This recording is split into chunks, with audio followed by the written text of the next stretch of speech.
The envoy's curiosity. The ZYX-Theran delegation arrived at Earth with great pomp, their biosilicate exoskeletons shimmering under the afternoon sun. Earth, with its lush biomes and diverse species, had been a long-standing enigma to the galactic community. For centuries, humanity had been categorized as harmless but curious, a species that had only recently broken free of their gravitational bonds. Despite their rudimentary technology, their unyielding ambition had earned them respect. The leader of the delegation, Overseer Tralvok, towered over his human escorts as they disembarked. His segmented body clicked faintly as he walked, his mandibles twitching in what humans had learned was akin to a smile. His compound eyes swept over the welcoming party, lingering briefly on the banner proclaiming, "Welcome to Earth, friends," in multiple languages. "Ambassador Taylor," Tralvok said through the translator embedded in his thorax. His voice was a buzzing, melodious hum. "It is an honor to finally set foot on your world. I have heard much about Earth's biodiversity." Ambassador Elaine Taylor, a woman in her late 40s with sharp eyes and a warm demeanor, smiled. "We're honored to have you, Overseer. I assure you, Earth will surprise and amaze you. Our planet's ecosystems are as varied as the stars themselves." Tralvok's head tilted slightly. "Yes, your fauna, in particular, is of great interest to the Council. There have been rumors." Elaine raised an eyebrow, curious. "Rumors? About what?" "The deadliest creatures on Earth." The ambassador chuckled, though there was a nervous edge to it. "Well, you'll find Earth's creatures are fascinating, but most of them are harmless to humans, and even less so to someone of your biology. The real dangers of Earth aren't exactly what you'd think." Tralvok's mandibles clicked in excitement. "Excellent. Then I propose a cultural exchange. My researchers will document some of these dangerous creatures. In return, we shall share insights into ZYX-Theran bioweapons. Strictly for academic purposes, of course." Elaine nodded. "A fair exchange. Though I must warn you, not everything is as it seems here. The expedition begins." The following day, the ZYX-Theran researchers began their expedition into Earth's ecosystems, accompanied by a team of human scientists. Their first stop was the Amazon rainforest, a verdant paradise teeming with life. Dr. Miguel Santos, a Brazilian biologist, led the group. "This is the most biodiverse region on Earth," he explained, gesturing to the thick canopy above. "Over 10% of known species live here. But be careful.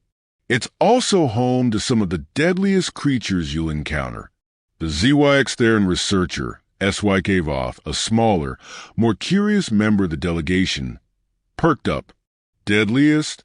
Such as?" Miguel smiled as they approached a small clearing. "For starters, this is a bullet ant." He pointed to a writhing column of ants crossing their path. "Its sting is said to be the most painful on Earth. It can incapacitate a human for hours." SYK Voth leaned in, his thorax pulsing with curiosity. "Fascinating. A creature so small, yet so potent." As they ventured deeper, the team encountered a jaguar stalking through the underbrush, a poison dart frog glistening in the sunlight, and even a swarm of aggressive army ants. Each time, the ZYX-Therans took meticulous notes, their mandibles clicking in what could only be awe. "This world is incredible," Tralvok admitted during a break.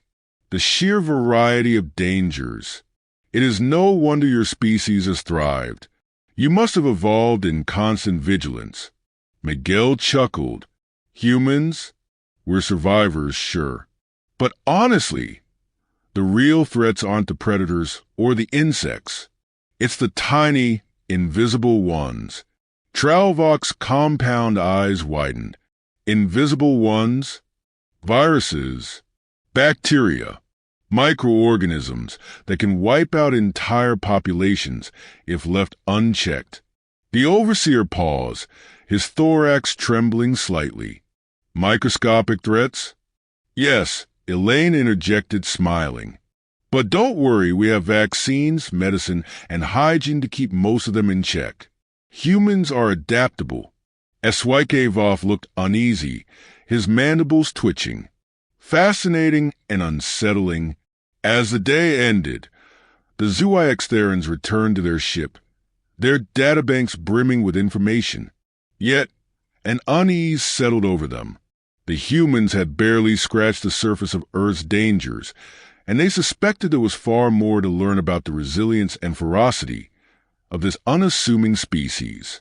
Chapter 2. Lessons from the Depths. The Zooiextheran delegation's next destination was Earth's oceans. Despite their advanced interstellar capabilities, the concept of liquid water covering such a large portion of a planet was both foreign and intriguing to them. On their homeworld, the liquid phase of their solvent was rare and chemically unstable, making oceans the stuff of myths. The team boarded a state-of-the-art research vessel anchored off the coast of Australia. Ambassador Taylor had insisted that they begin their oceanic exploration in one of Earth's most unique ecosystems, the Great Barrier Reef. This is the largest living structure on Earth, Dr. Amanda Harlow explained, gesturing to the shimmering expanse of turquoise water. Home to over 1,500 species of fish, 400 species of coral, and countless other organisms. Eswykevata's mandibles clicked rapidly. A living structure? How is such a thing possible? Amanda smiled. Coral is made up of tiny animals called polyps. They secrete calcium carbonate to build reefs. What you're looking at is both a habitat and a living organism. But be careful. Beneath the beauty, the ocean is home to some of Earth's most dangerous creatures. The ocean's hidden dangers. The Zooiextherans suited up in their environmental exosuits, designed to protect their silicon-based biology from Earth's corrosive liquid environments. They descended into the water alongside a team of human divers. The world beneath the waves unfolded in a kaleidoscope of colors and movement. Fish darted among the coral, and schools of silvery creatures shimmered like liquid metal. Tralvok's compound eyes scanned the scene, his voice echoing through the calms. Remarkable. It is like a second world hidden beneath the surface. It's beautiful, but not without its dangers, Amanda warned, pointing to a stonefish camouflaged against the seabed. That's a stonefish. Step on one, and its venom can cause excruciating pain, tissue damage, and even death. Eswykevov leaned closer to observe, his mandibles twitching in amazement. This creature hides itself as a defense mechanism? Ingenious. Nearby, a box jellyfish drifted lazily, its translucent body almost invisible. Amanda motioned toward it. And that's a box jellyfish. Its tentacles carry venom so potent it can stop a human heart within minutes. Tralvok's thorax quivered. Such lethal precision in such a delicate form. As they explored further, they encountered sharks, moray eels, and even the blue-ringed octopus, whose glowing rings were a mesmerizing but deadly warning. Each time, the Zooiextherans absorbed the information eagerly, their admiration for Earth's biodiversity growing. Deeper than expected, the humans and their alien guests soon transitioned to exploring the deep ocean aboard a submersible. As they descended into the abyss, the sunlight faded, replaced by an eerie, bioluminescent glow. Strange creatures emerged from the darkness. Anglerfish with their glowing lures, gulper eels with grotesque, oversized jaws, and giant squid whose tentacles seemed to stretch endlessly. This depth is where the strange and the terrifying reside, Amanda explained. We still know very little about it. One creature in particular caught Iswaikevatha's attention. What is that? He asked, pointing to a translucent predator with a gaping mouth and needle-like teeth. That's a black dragonfish, Amanda said.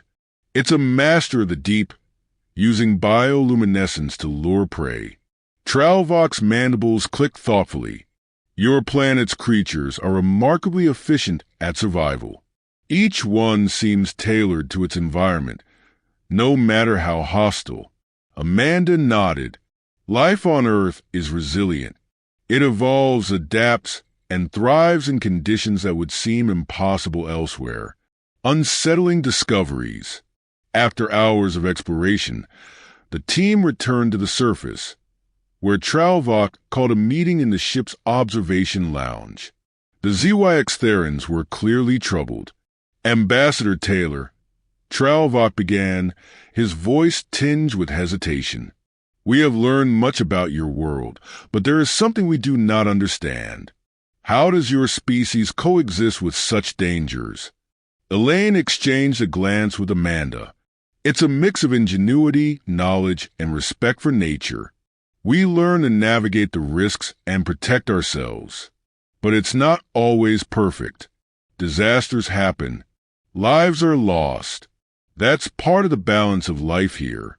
Iswaikevatha's mandibles twitched. And yet, your species thrives. You dominate a planet filled with predators, toxins, and microorganisms capable of mass destruction. Is it sheer adaptability? Elaine leaned forward, her tone serious.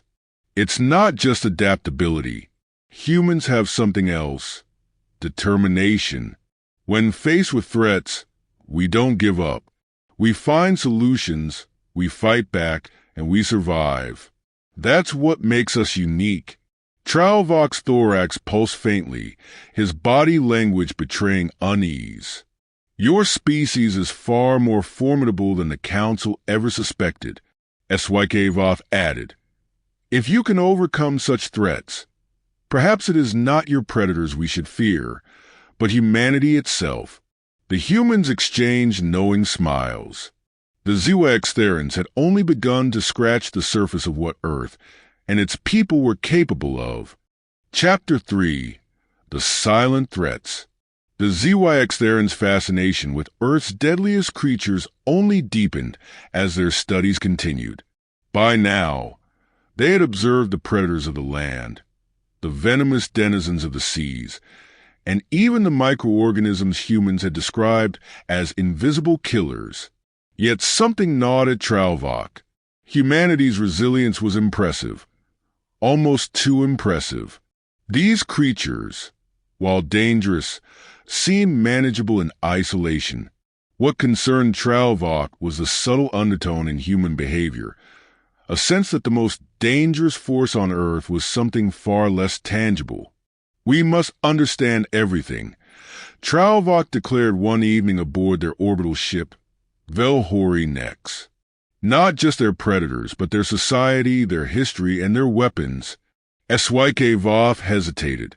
Do you believe there's something they're not telling us? Tralvok's compound eyes gleamed. I believe the most dangerous creatures on Earth are not in their jungles or oceans. They are walking among us.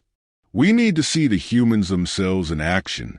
A world of fire and fury. The ZYX Therans requested a tour of Earth's military installations and urban centers. Ambassador Taylor reluctantly agreed, though she insisted on strict limits. The first visit was to a military base deep in the Nevada desert. Rows of aircraft gleamed in the sun, from sleek fighter jets to lumbering bombers. Soldiers march in precise formations, their movements sharp and disciplined. This is the pinnacle of our military prowess, Colonel David Harper explained. But it's not just the machines. It's the humans operating them. Strategy, adaptability, and teamwork make us effective. Tralvok observed a live exercise where soldiers simulated urban combat.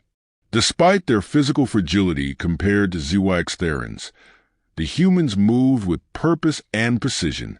Each soldier covered their comrades, turning potential chaos into an orchestrated dance of efficiency. As Swikeavoth noted, your species' coordination is extraordinary. You act as a collective, yet with individual autonomy. It is unnerving. Harper grinned. That's the trick. Humans are unpredictable, even to ourselves. Our greatest strength is our ability to improvise. The delegation was later shown a demonstration of Earth's weapons. From small arms to guided missiles, the sheer destructive power on display left the ZYX-Therans visibly shaken. And this, Harper said, his tone grim, is a nuclear warhead. On a screen, a video played of an old test. The mushroom cloud rose into the sky, a stark reminder of humanity's capacity for annihilation. Tralvoch's mandibles hung open as he watched. You created such devastation and used it against your own kind, he asked, incredulous. Elaine stepped forward. It's a lesson we learned the hard way. Humanity's history is stained with conflict, but we've also learned to grow from it. The hope is that these weapons never have to be used again. Tralvoch's thorax trembled. You have tempered fire and fury into tools of both destruction and deterrence. Truly, your kind embodies duality, the true threat. Later, the delegation visited bustling cities like New York and Tokyo. The ZYX-Therans marveled at humanity's ingenuity. Skyscrapers piercing the clouds, lights illuminating the night as if to defy the darkness itself. This is what defines humanity, Elaine said during their tour. We create, even after disasters. We rebuild stronger than before. Swikeavoth noticed something peculiar. Your species thrives on cooperation, yet your histories are rife with division. How do you reconcile this contradiction? Elaine's smile faded. We don't always. Our divisions have cost us dearly. Wars, environmental damage, suffering. But it's also part of what drives us. Struggle forces us to innovate, to survive. That night, aboard the Velhori Nex, Tralvoch reviewed their findings with his team. The humans are both fragile and indomitable, he concluded. Their capacity for destruction is matched only by their capacity for creation. But there is one final question. What drives them to persist against such odds? Swikeavoth offered a suggestion. Perhaps it is fear. Their world is dangerous. Fear of extinction would explain their progress. No, Tralvoch said. It is something deeper. Humans do not merely react. They dream. They reach for what seems impossible. They are not content to survive. They strive to master their universe. The room fell silent as his words sank in. The ZYX-Therans realized that Earth's deadliest creatures were not its predators, poisons, or weapons. It was humanity itself, bold, unyielding, and relentless. A lesson in humility. The next day, Tralvoch and his delegation met with Elaine for a final debriefing. Ambassador, he said, his voice solemn, we have learned much about your world and your people. There is one truth that stands above all others. Humans are the apex predator of this planet, not through strength or venom, but through sheer will. Elaine nodded. Willpower is what allows us to survive and thrive. But don't mistake that for recklessness. We also know the value of cooperation, even with those very different from us. Like you, Tralvoch extended one of his limbs, a gesture of respect among the ZYX-Therans. Your species has earned our respect. The Council will see humanity in a new light. But I wonder, if the stars hold creatures more dangerous than you, how will you respond? Elaine smiled. We'll do what we always do. Learn, adapt, Survive. As the ZYX Therans prepared to depart, they knew their report would forever change how humanity was viewed in the galactic community. Earth, with its myriad dangers, was a reflection of its people, resilient, inventive, and undeniably formidable. Chapter 4. The Reckoning. The ZYX Therans left Earth with their databanks full of knowledge and their minds unsettled. Tralvok's report to the Galactic Council described humanity as a paradox, a fragile species living on a hostile world, yet capable of overcoming challenges through ingenuity, adaptability, and sheer willpower. But not everyone in the Council viewed humanity's strengths as a virtue. Weeks after their return to ZYXthar, Tralvok was summoned to a secretive council session. Representatives from dozens of species gathered in the spiraling amphitheater, their forms casting distorted shadows under the bioluminescent orbs that lit the chamber. At the heart of the chamber, High Arbiter Corexus, a crystalline being whose voice resonated like shattering glass, addressed the assembly. The humans pose a question we must answer. Are they a potential ally or an existential threat? Tralvok rose, his segmented body clicking as he moved. Honored Council members, I stand by my findings. Humanity is formidable, but they seek coexistence, not domination. They are survivors, not conquerors. Corexus's crystalline facets glimmered. Yet their capacity for destruction rivals even the most advanced species in this council. Should we allow such potential to flourish unchecked? The room buzzed with unease as other delegates spoke in turn. Some argued for a preemptive strike against humanity before their reach extended to the stars. Others championed diplomacy, citing humanity's demonstrated willingness to cooperate. Tralvok stood firm. To destroy them now would be an act of fear, not wisdom. Humanity thrives on adversity. If attacked, they will rise stronger, and we will have forged the very threat we sought to prevent. Corexus tilted forward. And if we do nothing, what happens when humanity turns its ambition outward? Humanity's true potential. As the council deliberated, humanity unknowingly provided its own answer. Unbeknownst to the ZYX Therans, Earth had been monitoring the delegation from the moment they arrived. The diplomatic overtures were genuine, but humanity was cautious, aware of the galaxy's potential dangers. On Earth, Ambassador Taylor sat in a secure briefing room, surrounded by military and scientific advisors. A holographic projection of the ZYX Therans' orbital ship hovered in the center of the room. How much do we know about their technology? Taylor asked. Dr. Rajesh Malik, a physicist specializing in extraterrestrial systems, adjusted his glasses. Quite a bit. Their ship scans were reciprocated by our own stealth probes. We've identified their energy signatures, communication protocols, and even some of their weaponry. General Harper frowned. And if they decide we're a threat? Taylor's voice was firm. Then we'll show them exactly why they shouldn't underestimate us. Humanity's resilience wasn't just a product of its environment. It was a mindset.